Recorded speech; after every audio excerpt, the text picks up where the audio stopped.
So I'd like to do one more of these. We're going to do the exact same procedure. Okay? So let me just add a new example. Let's prove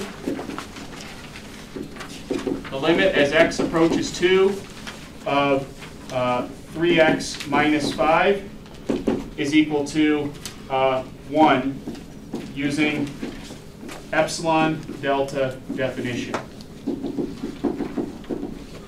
Okay, so we're gonna repeat the example I just did, just using different numbers here. Okay. All right. So what do we need first? Guess. We need a guess. What's our guess? The limit is x approaches 2 of 3x minus 5. What's our guess as to that limit? Our guess is that it's 1. I provided that guess for you, but it wouldn't be that hard for you to come up with that on your own, right? Okay, our guess is that it's 1. Okay? Now what do we do? Scratch.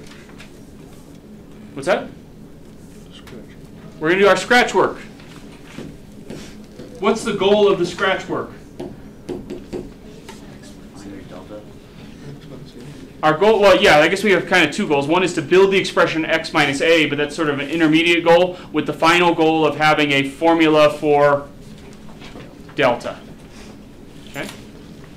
That's our goal, is to come up with that formula for delta. Because as you saw, how did we do the proof?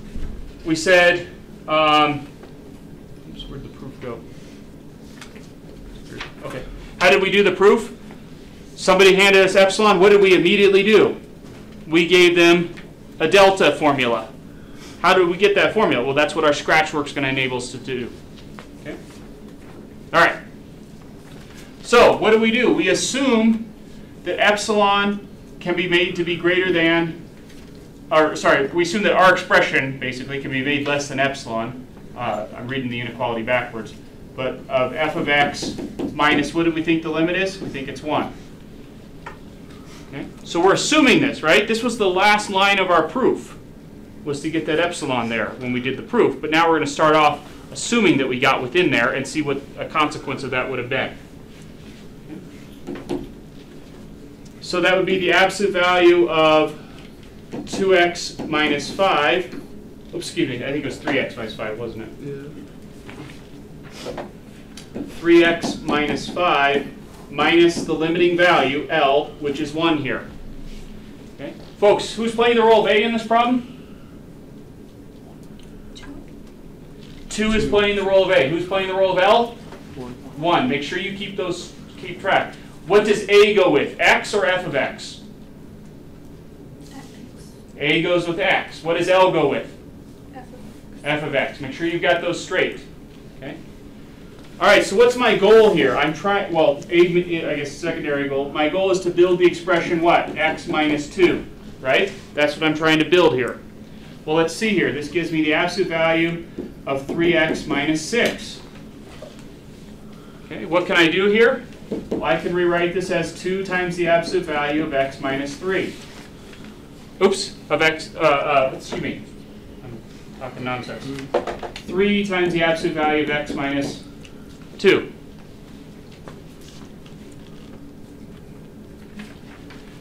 So now what do? I just solve this inequality right here.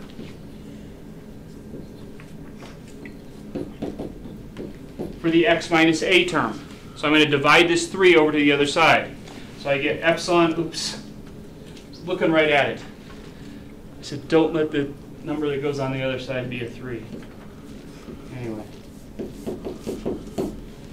Because 3's and epsilons look kind of strange together, I think. Okay? How did I do that? Looking right at it. All right. So that's our formula for delta, right?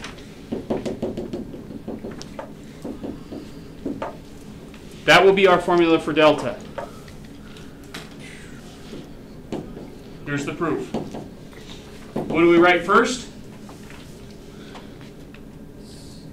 Let epsilon be greater than 0. Let epsilon greater than 0 be given. then what's the next step? We're going to set delta equal to what? Epsilon over 3. All right, the next part of this wording people always get wrong. So that whenever 0 is less than the absolute value of x minus a, who's a? Is less than delta, we have, now what do I do? So we have the absolute value of f of x minus, what did we claim the L value was? What did we claim the L value was? 1. Okay, remember L goes with f of x. L is a limit value. F of x is a range value.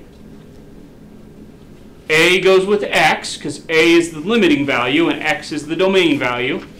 Okay. So this is equal to the absolute value of, I think we had 3x minus 5 minus 1, which is equal to the absolute value of 3x minus 6, which is equal to 3 times the absolute value of x minus 2. But what? We have the fact that the absolute value of x minus 2 can be made to be less than delta.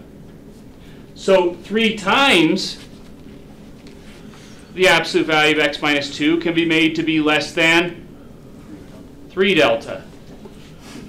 So what did I do? I substituted absolute value of x minus 2 with delta, but absolute value of x minus 2 doesn't equal delta. It is less than delta. All right, this next part's the finesse. What was delta? Epsilon divided by 3. It was epsilon divided by 3, but how does this expression simplify? This expression simplifies down to what? Just epsilon. Draw yourself a little black box, fill it in because you're excited to be done. We did it.